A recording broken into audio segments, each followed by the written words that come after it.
बुलढाणा जिल्ह्यातल्या शिवणी आरमाळ येथील युवा शेतकरी स्वर्गीय कैलास नागरे यांनी पाणी मिळावे म्हणून आत्महत्या केली होती। त्यांच्या कुटुंबाला सांत्वनपर भेटण्यासाठी माजी मंत्री बच्चू कडू आले असताना कुटुंबाची चर्चा त्यांनी केली नव्हे तर कुटुंबाची संपूर्ण माहिती सुद्धा जाणून घेतली आणि मुलांच्या शिक्षणाची जबाबदारी घेत असल्याचे आश्वासन दिले।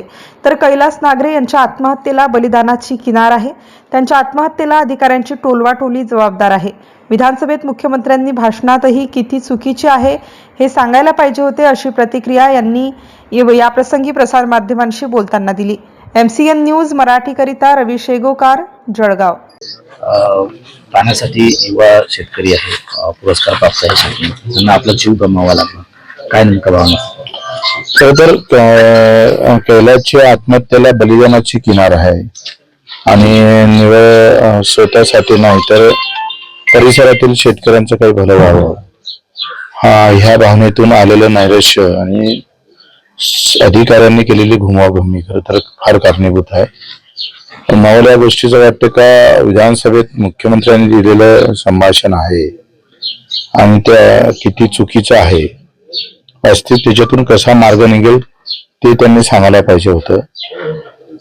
खडकपूर्णामधून जे काही एअरफ्लो पाणी जातंय ते फक्त मार्गाने वळवायचं आहे। एका इंजिनियरला बुद्धी सुचणार नाही ती कैलासनं सांगितलं होतं का चिखलीला जाणाऱ्या कालव्यातून फक्त पाणी जर या मार्गे वळवलं तर ते पुन्हा नदीतच येतं, म्हणजे धरणही भरेल शिवणीचं आणि पाणी पण उपलब्ध होईल।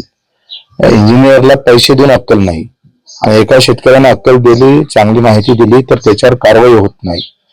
याचं मूळ कारण राजकारण आहे। आम्ही जर पाहिलं या देशामध्ये हे काही यापुरतं मर्यादित विषय नाही आहे। मी जे बोलतोय तर आज आम्ही पाहतो का एका वर्षाला 2 ते 3 लाख लोक आत्महत्या करतात, त्याच्यातल्या अर्ध्या अधिक आत्महत्या हे शेतकऱ्याच्या आणि शेतकऱ्यांच्या पोराच्या आहे। आम्ही औरंगजेबाच्या कबरीबद्दल बोलतोय, त्यांना जेवढे कापले नाही तेवढे धोरणामुळे मेलेले आहे लोक। मग आता कोणाची कबर खोदाची? तुम्ही एक सांगा का निवडणुका राजकारणामध्ये हा रोषाचं प्रतीक असतं। आम्ही मतदान जेव्हा करतो तेव्हा आनंदाने देतो किंवा रोष व्यक्त करतोय।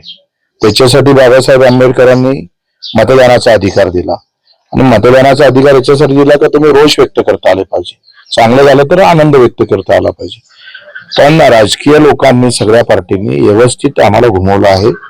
आम्हाला जातीवरून धर्मावर मतदान करण्यास भाग पाडलेला आहे। आमच्या डोक्यात तो मंत्र घातलेला आहे आणि मूळ हक्काच्या मागण्यापासून आम्हाला दूर ठेवलेला आहे। हे व्यवस्थित राजकारण झालं आणि मग त्याचे बळी आम्ही पडतोय। म्हणजे कधी आपण पाहतोय का फतवा निघतोय राजकारणामध्ये, काही बटेंगे तो कटेंगे असंही म्हणतोय। मग आता आमचा शेतकरी मेला, जो काही आत्महत्या झाली, याच्यात कटला नाही का शेतकरी?